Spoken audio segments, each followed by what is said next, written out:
Good afternoon, lecturer. Good afternoon, all of my friends. Good afternoon. Thanks for the time. In today's we are from 5. We are going to explain for you the material that we are going to talk, and it's about English syntax. But before we enter the topic, let me introduce myself. So my name is Joseph. My name is Maria Francina Mulyana.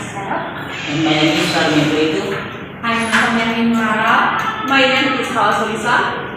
So after you know all of our name, now we're going to the first topic that we are going to talk, and the topic that we're going to talk is English syntax. And inside English syntax, there is 3 topics that we're going to talk, and that is formal versus notional definitions, the linear and hierarchial structuring of constituents, and the last is form and function. So let's just begin. Before we enter those 3 topics, I would like to explain for you what is syntax in English. So basically, syntax in English is the arrangement of words and phrases in a specific order. Syntax is the grammatical structure of sentences, the format in which words and phrases are arranged to create sentences is called syntax. Syntax in English are really important because it helps you create a sentence in a conversation more specific and easily to understand by others. And one thing about syntax is when you change the position of even one word, it's possible to change the meaning of the entire sentence.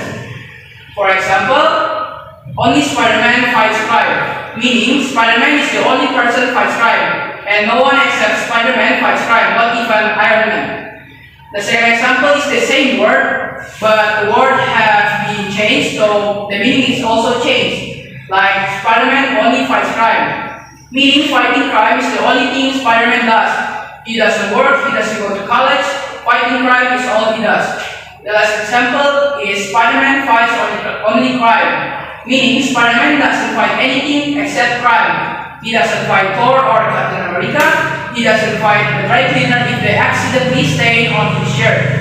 And crime is the only thing Spider-Man fights. So that's all about syntax. Now I'm going to the first topic, which is formal versus notional definition. I will give it to my friend Diana. The first topic is formal versus notional definition. Grammatical descriptions have 2 types. The first is formal and the second is notional. Formal descriptions focus on specific characteristics of a grammatical construction. For instance, the word truck. Truck in English can be classified as a noun because it shares with many, but not all. Nouns in English have the ability to be pluralized by the addition of orthographic s, so that it becomes trucks. Meanwhile, notional definitions, in contrast, are more semantic in nature and define construction in terms of general qualities that they possess.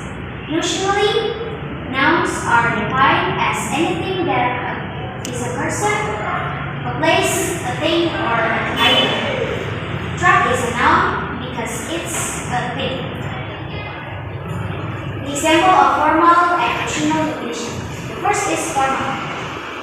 The example is, she is very noisy. Noise is a verb or noun, can be adjective because the word noisy ends with y. And another example is, he's got a lot of chairs. Chair is a singular noun and can be plural noun because the word ends with s. The second is notional. For example, I walk with my pet in the garden. Walk is a verb because the word is expressing an action of walk or body movement.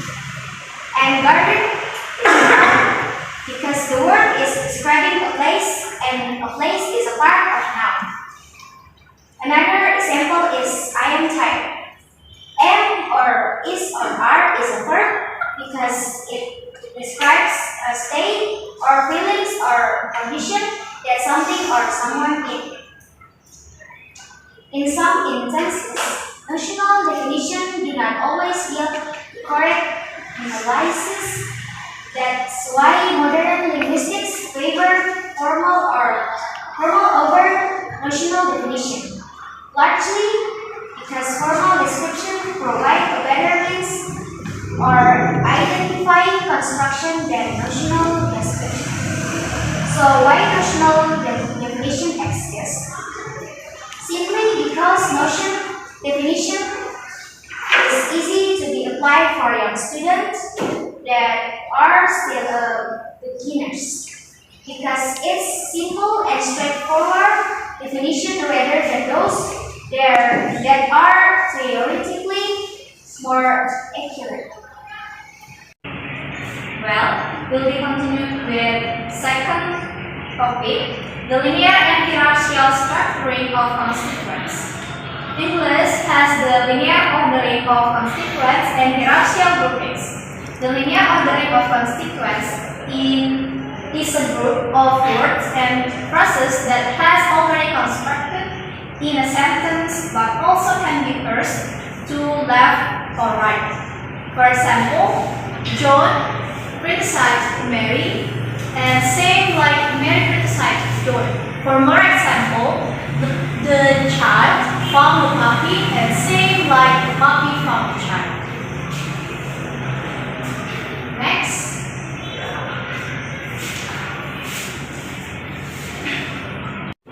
And meanwhile, the racial structuring of constituents is the way sentences are constructed from smaller parts, such as words and phrases or group of sentences. Now, for example, group of sentences, text, sentence, phrases, words, morphem, phoneme, phonetic form, and segmented speech. Example, the child found the puppy in the garden. These large constituents can be analyzed into smaller.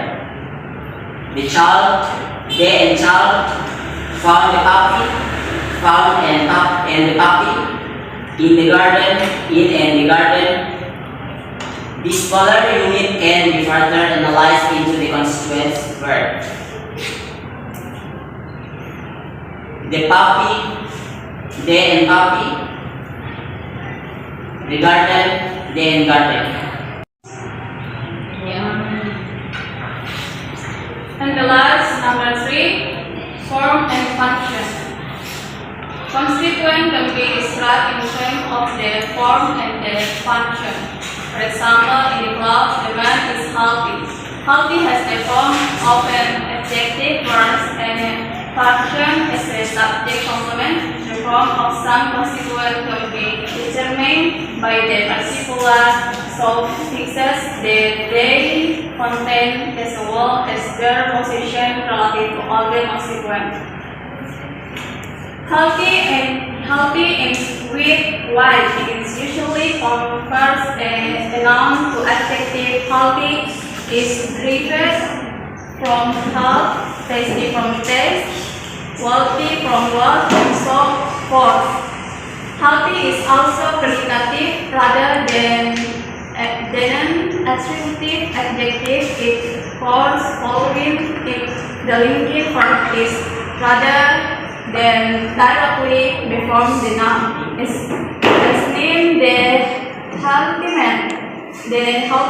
Healthy is functioning in the clause as a subject complement because it follows the linking verb is and describes the subject of the sentence, the man.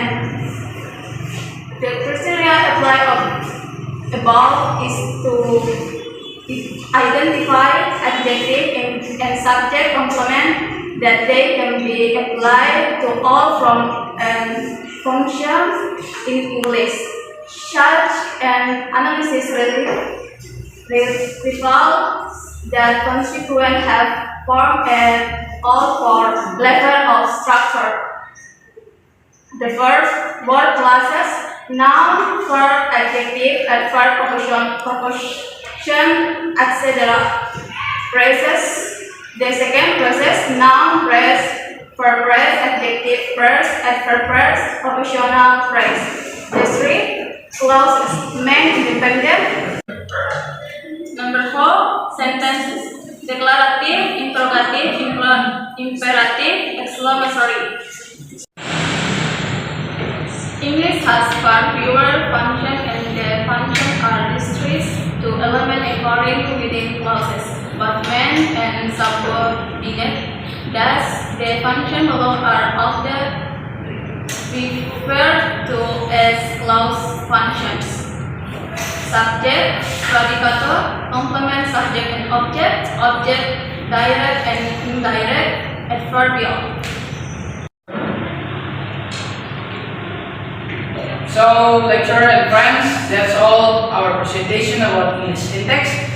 Sorry if there is any mistake we've done in our presentation. Now we are coming to a question session. So, to all of my friends, is there any question that you want to ask for us?